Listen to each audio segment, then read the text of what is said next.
one of the persons that I've been reading his writing, his rants, since I first got involved in digital, first got the web, was Mike Butcher. And Mike Butcher has been documenting kind of the growth of 1.0, 2.0, 3.0 for quite a long time now.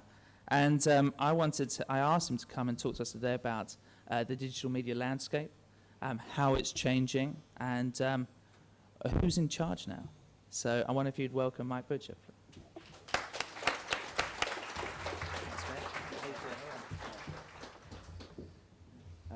I don't know if my slides are there.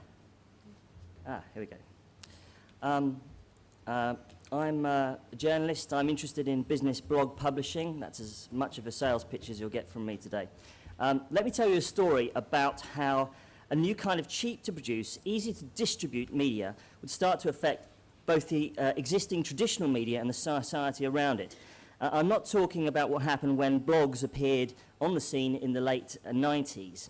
Instead, let me take you back one summer to the early 19th century in England, June 1817 to be precise. I'm sure you'll remember it well, the rolling fields, the daisies, happy days. At that time, there was great poverty and distress created by the conflict between unplanned economic industrial expansion and the older way of artisan life. On dozens of occasions, weavers and other workers in the Midlands and the North assembled with a few guns and homemade arms to attack the authorities who enforced rigid and terrible working conditions during the early stages of the Industrial Revolution. Not much came of these uprisings most of the time until a man called Jeremy Brandreth gathered 300 men from Pentridge to march on Nottingham. The organisers connected with other groups and urged them to join the uprising. There was a slight problem. These other groups frequently failed to show up, or they were broken up by the authorities before they could get to any kind of assembly point. The distribution of the information was going out fast in some places and slowly in others, leading to the chain of information breaking up. The weak point in the organisation was always the links between the groups. Eventually, the Pentridge group got themselves together. I'm glad you're here. I'm sure you're glad to hear. They marched on Nottingham alone. Brandreth was arrested with 36 others, imprisoned in London, and hung not far from here. The event later became known as the Pentridge Uprising and largely disappeared into obscurity afterwards. I don't know if there's... I'm going to get some water.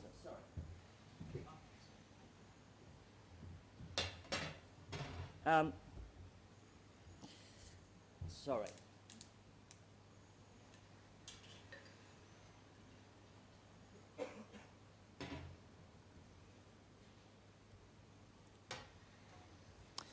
Only a few years later, a new slide.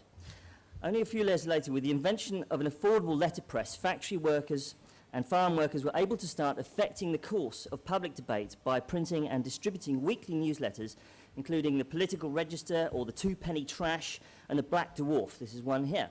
These became a rallying point for insurgency, not because they were printed and distributed, but because these pamphlets, not unlike blogs, were read to the workers in reading rooms, the network of its time. In fact, this is sort of the RSS reader of its day. Only 2 years later, the pamphlets worked. The Peterloo Massacre in 1819 began as a protest rally which saw 60,000 people gather in protest about their living standards, but was quelled by military action and saw 11 people killed and 400 wounded. Oh dear, it worked, unfortunately. But these pamphlets had become the backbone of demonstrations that eventually led to the freedom of the press and parliamentary reform. Now, I'm no historian, but it would appear that this was one of the first times in history when the existing system of information distribution was undermined and radically changed by a new system. The new technology, the pamphlet, was cheaper, faster, and it was not designed to support any kind of full-blown media enterprise. It was a means for social discourse and social change and information exchange. Today, digital media is cheaper to create. We know this. Than other kinds of media. It has the potential to undermine traditional media in many respects, which, although this creates a more, although traditional media can create a more polished product, is slower and more expensive to produce. In the past, these economics were masked because not enough people were online to consume digital media in the first place. But now they are, in various forms, on the mobile, on the web, you name it. We got a taste for the emergence of this trend last year when the UK Press Gazette magazine closed. It turns out that the magazine's website, at 110,000 unique users a month, was much more popular than the printed version, which only managed 4,639 copy sales. Of course, all the effort of the magazine went into the printed title, not the website. It faced two key issues which faces the media today. Firstly, a smaller, cheaper to run competitor, holdthefrontpage.co.uk, I'm sure you're aware of it, which could undercut it on classified advertising. The second issue was a fundamental inability to realise that despite their relative success online, the high costs of traditional media structure, sub-editors, art editors, photographers, offices, an MD on 130k, a finance director on 82k, could not be supported. Now, this is not news to anyone who has ever read an A-list blog like TechCrunch, Slugger O'Toole in the UK, political blog, Guido Fawkes, PSFK, in fact, that online publishing long ago found in blogging a very low-cost, high-impact model of publication. But like Press Gazette, few publishers are able to deal with the hard reality of this fact. Meanwhile, in the US and elsewhere, tiny blog sites are being networked together to create fascinating new media models of the future. Gawker, TechCrunch, paid content, GigaOM, Weblogs Inc. sold to AOL for $25 million, The Register, admittedly many of them in the tech space, but increasingly in other areas too. There remain many publishers who just don't realise that their businesses with parking slots for the CEO, lavish expense accounts for the ad sales staff, apologies to any ad sales staff here, could one day be under threat from this digital pamphleteering. Now, this would mean little, really, if we were reading it, but there weren't really any revenues involved. However, classified advertising, in the classified advertising world, long associated with the news media and a substantial revenue source, is not sticking around for old times' sake. Craigslist, which has taken $60 million of ad revenue a year out of the San Francisco newspaper market, and Gumtree.com here in the UK, now owned by eBay, are examples of how classified advertising is becoming virtually self-organizing.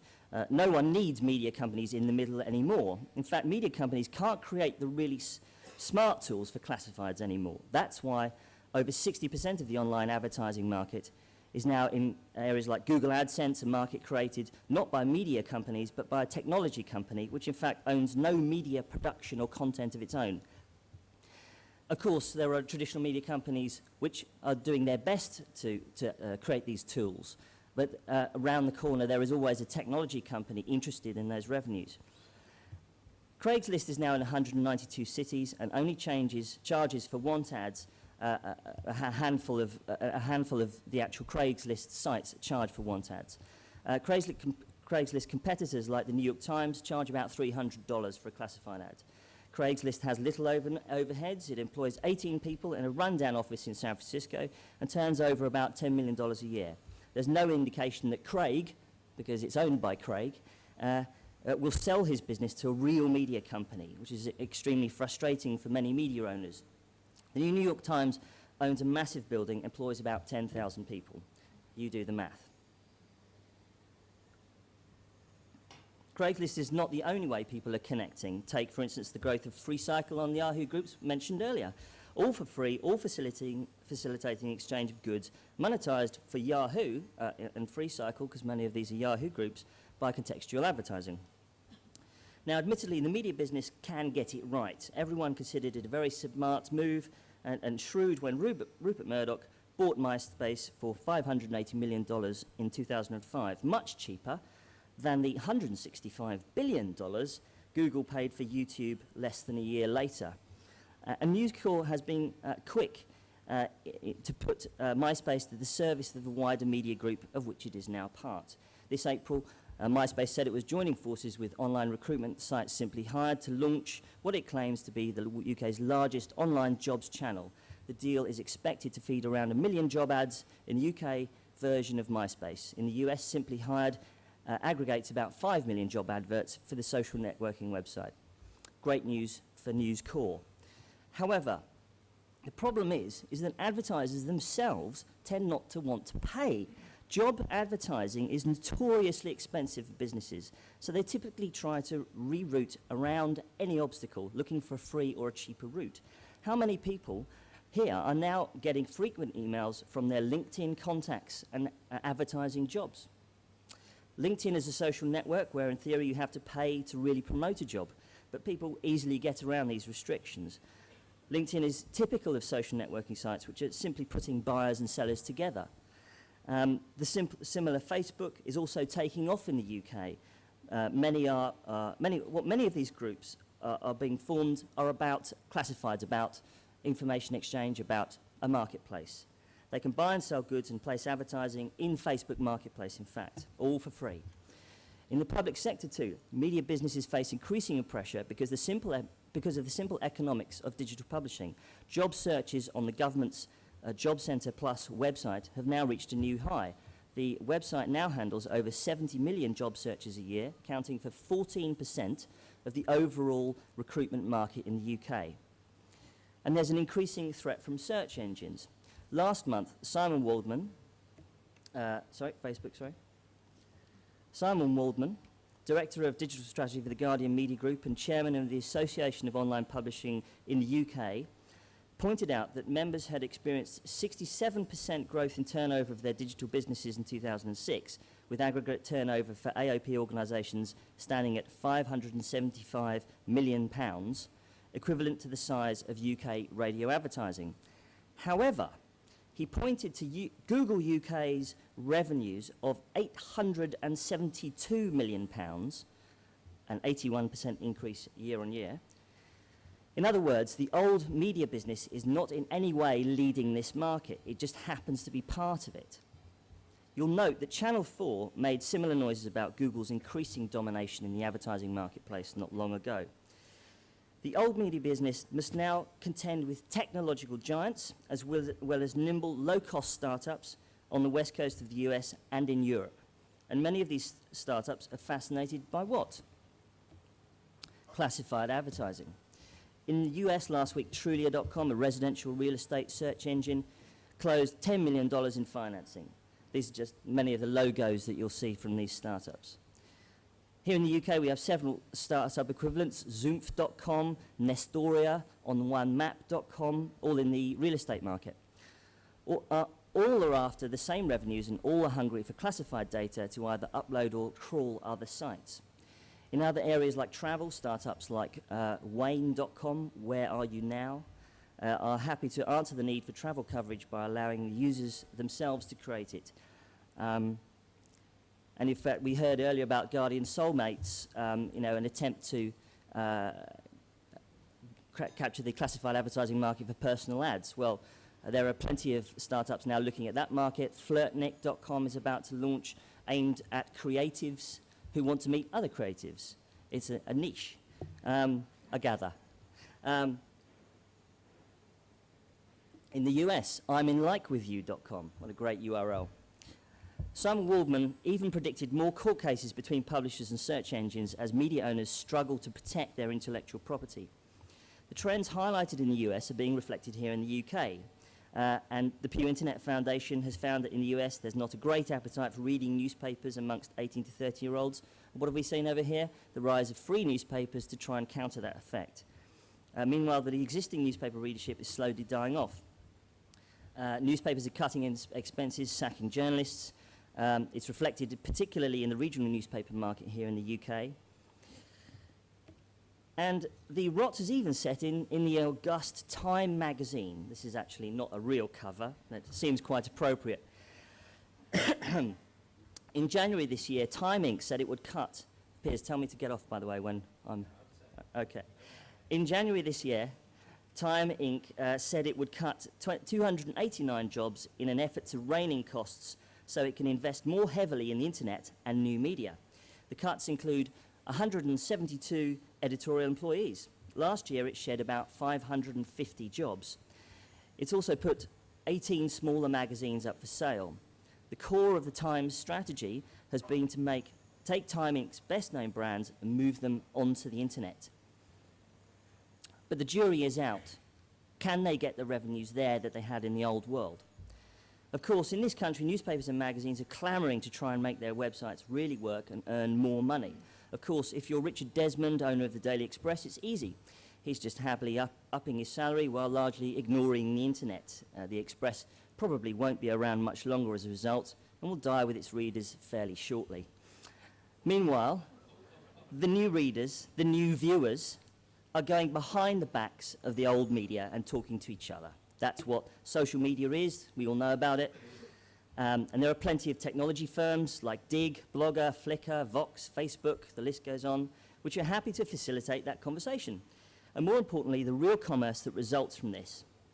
Some are even suggesting that Twitter, the very simple tool for public messaging across instant messaging, SMS, and web, all in 140 characters, could easily monetize via classifieds. I've got a car to sell, £5 grand. Send. The media, of course, can fight back. The newspapers can make a case for being the right place to hold that conversation. Sites like The Guardian's Comment is Free, or The Telegraph's new My Telegraph blog initiative.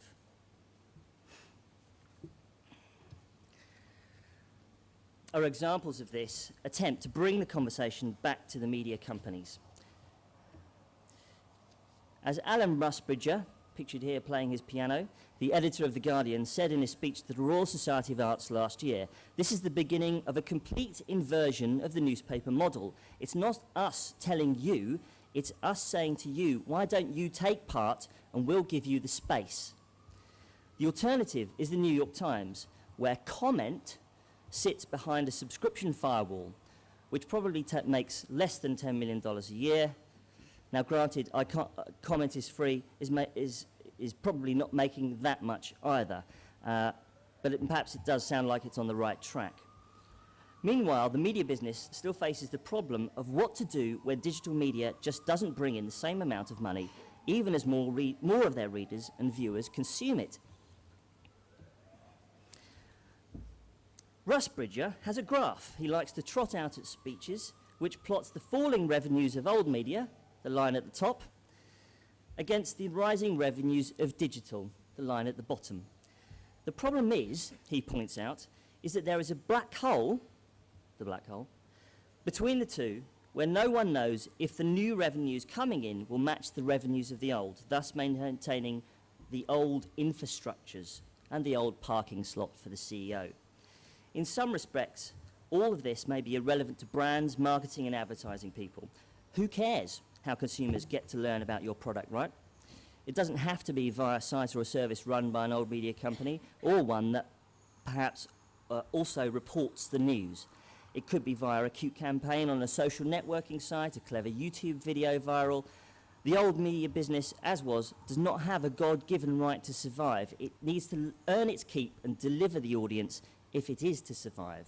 You know all of this. You're experts in this space.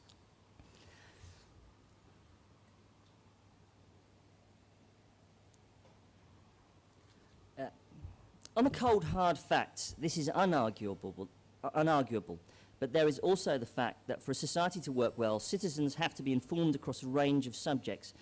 Politics and culture are always worse off with citizens who aren't informed. Sure, we could rely on crowdsourcing.